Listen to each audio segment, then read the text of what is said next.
Friends, सध्या फॅशनमध्ये असलेल्या पफ स्लीव्जचे काही नवीन पॅटर्न्स पहा।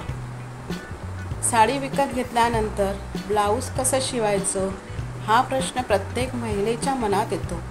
नेहमी त्याच पॅटर्नचे ब्लाऊज शिवण्यात काही अर्थ नसतो। नवीन पॅटर्नचे ब्लाऊज शिवले तर तुमचा लुकही खुलून दिसतो।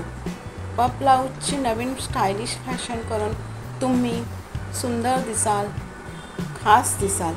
समारंभासाठी साड्या नेसण्यास महिलांची खास पसंती असते। साड्यावर त्याच पॅटर्नचे ब्लाऊज शिवण्यापेक्षा युनिक ब्लाऊज शिवू शकता। नवीन साड्यांवर पफ स्लीव्ज ब्लाऊज उठून दिसतात। पूर्वी बलून स्टाईलचे ब्लाऊज अनेक स्त्रिया वापरत असत, पण कालांतराने ही फॅशन कमी झाली आणि आता पुन्हा ह्या फॅशनची नवीन ट्रेंड आली आहे।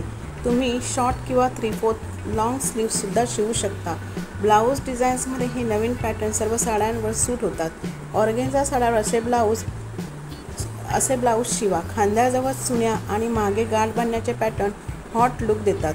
ब्लाऊजला मागून हुक्स लावण्याची डिझाईनसुद्धा छान पर्याय आहे। कॉटनच्या किंवा सिल्कच्या साड्यांसाठी हे फुग्यांचे ब्लाऊज अधिकच शोभून दिसतात। वर्कवाल्या साडींपेक्षा प्लेन साडीवर हे अधिक उठून दिसतात। शॉर्ट स्लीव्जमध्येही तुम्ही लेस लावून हे पॅटर्न अधिक चांगले शिवू शकता। पफ स्लीव्जमध्ये ब्लाऊजचे पॅटर्न्स तुम्हाला सतत घालावेसे वाटते। जुन्या काळात फुग्यांच्या बाह्यांची सतत फॅशन होती, आता पुन्हा ही स्टाईल ट्रेंडमध्ये आहे। पफ स्लीव्जच्या ब्लाऊजमध्ये प्लेन हात दिसणार नाहीत, तर तुमचा लूक खुलून दिसेल आणि दंडही जाड दिसणार नाहीत। पफ स्लीव्जच्या बॉर्डरला जाड काठांचे पॅटर्न शिवू शकता। साडीला शोभेल अशा जाड किंवा सिंपल पॅटर्नची निवड करा। 3/4 स्लीव्जमध्ये तुम्हाला फुग्यांचे पॅटर्न शिवता येतात। पुढचा गळा बोट नेक किंवा बंद गळ्याचे पॅटर्न तुम्ही शिवू शकता। Blouse plain